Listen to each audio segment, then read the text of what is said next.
अस्सलाम वालेकुम नादरीन, आप यूट्यूब चैनल देख रहे हैं। मैं इमरान खान हूं। इससे पहले जरा पाकिस्तान के हवाले से बड़ी खबरें हैं।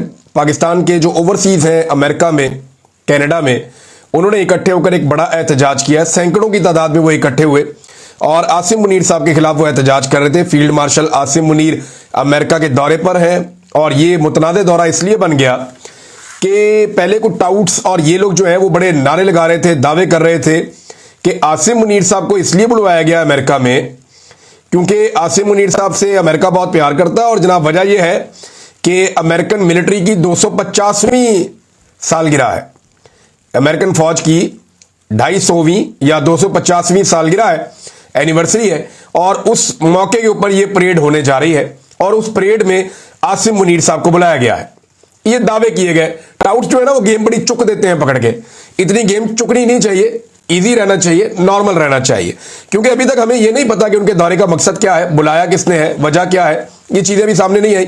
लेकिन जब इस किस्म के दावे किए गए तो फिर उन दावों की तरदीद तो आनी थी और व्हाइट हाउस की जानिब से बाकायदा तरदीद आई है, जिसे छापा है द इकोनॉमिक टाइम्स ने।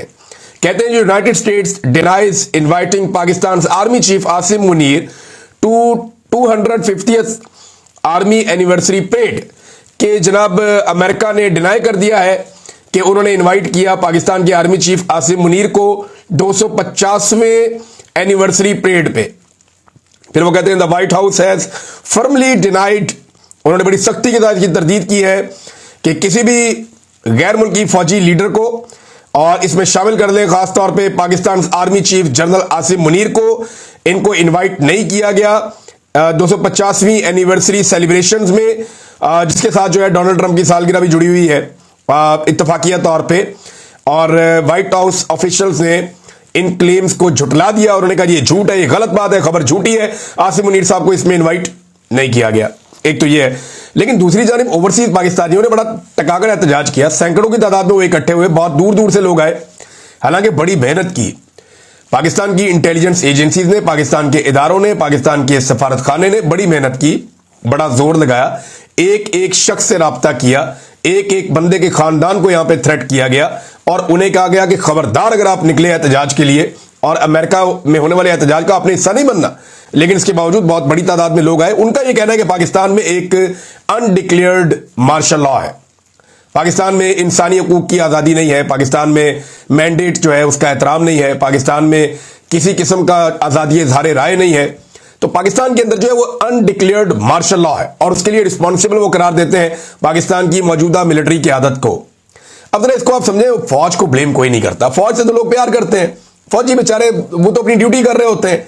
तो ये मिलिट्री एस्टेब्लिशमेंट अपने जाती फायदों के लिए जो टॉप के लोग हैं वो कुछ गलत फैसले कर लेते हैं और उन गलत फैसलों के नतीजे में पाकिस्तान इस वक्त एक अनडिक्लेयर्ड मार्शल लॉ का शिकार है। तो आसिम मुनीर साहब का दौरा कामयाब होता है या नहीं होता है, इस पर बहुत सारे लोग तबसरे कर रहे हैं। हो सकता है उनकी कोई हाई प्रोफाइल मीटिंग हो जाए, कोई मुलाकात हो जाए, और हो सकता है कि ना हो। अगर हो गई, कोई तस्वीर वगैरह मिल जाती हैं तो फिर बड़ी बल्ले बल्ले भी हो जाएगी। लेकिन यहां पे ये जो एहतजाज हुआ है इसका इंपैक्ट तो आएगा, छोटा है बड़ा है, इंपैक्ट तो आएगा। मैं देख रहा था जितनी सख्ती की जा रही थी तो ऐसा लगता था शायद दर्जनों लोग इकट्ठे हो पाएंगे, लेकिन सैकड़ों लोगों के इकट्ठे हो जाने में इस बात की समझ आ रही है कि शदीद तरीन दबाव, प्रेशर और तमाम हथकंडे इस्तेमाल करने के बावजूद लोग डरे नहीं हैं। लोगों की एक बड़ी तादाद जो है वो इस एहतजाज में ओवरसीज पाकिस्तानियों की शामिल हो गई है। मैंने आपको बताया जी इकोनॉमिक टाइम्स क्या कह रहा है इस बारे में और खबर क्या आ रही है। लेकिन एक चीज और है, पाकिस्तान तहरीक इंसाफ का एक जलसा हुआ, उसमें अली अमीन गंडापुर ने एक तकरीर की है खैबर पख्तूनख्वा में। उस तकरीर में अली अमीन गंडापुर ने 2-3 बातें की हैं जो बड़ी खतरनाक है और पाकिस्तान तहरीक इंसाफ की क़यादत को, खासतौर पर इमरान खान साहब को इसके ऊपर नोटिस लेना चाहिए। तहरीक इंसाफ एक जमहूरी जमात है। इमरान खान हमेशा कहते रहे हैं कि हम अदम तशद्दुद पे कारबंद हैं, हम टेबल टॉक पे बिलीव करते हैं, पुरअमन एहतजाज हमेशा हम करेंगे। इमरान खान ने कभी बंदूक, गोली और डंडे की बात नहीं की। लेकिन अली अमीन गंडापुर ने पाकिस्तान तहरीक इंसाफ की शक्ल को बिगाड़ना शुरू किया है। इसको जरा समझिए, ये बारीक वारदात है। जो अली अमीन गंडापुर साहब काम कर रहे हैं ये पाकिस्तान की एस्टेब्लिशमेंट को सूट करेगा। ये जो अली अमीन गंडापुर साहब काम कर रहे हैं ये पाकिस्तान तहरीक इंसाफ के दुश्मनों को सूट करेगा। वो कल को कहेंगे कि ये दहशतगर्द है, क्योंकि इनका वजीर आला खुद कहता था कि बंदूक लेकर आएंगे, गोलियां ठोकेंगे, मारेंगे नहीं, गोलियां ठोकेंगे, ये लफ्ज उन्होंने इस्तेमाल किया।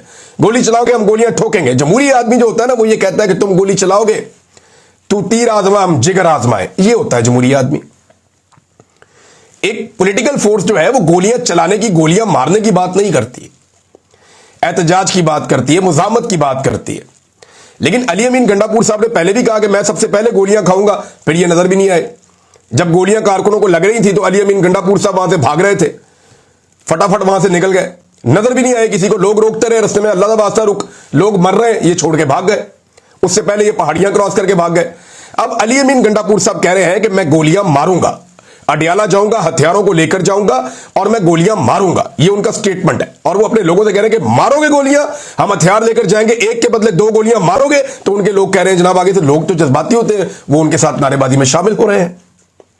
ये एक्चुअली पाकिस्तान तहरीक इंसाफ को डैमेज करने की एक कोशिश है।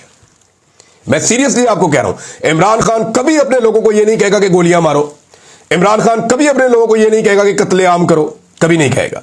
वो आज भी कहते हैं कि 9 मई हमारे ऊपर प्लानिया किया गया है, 9 मई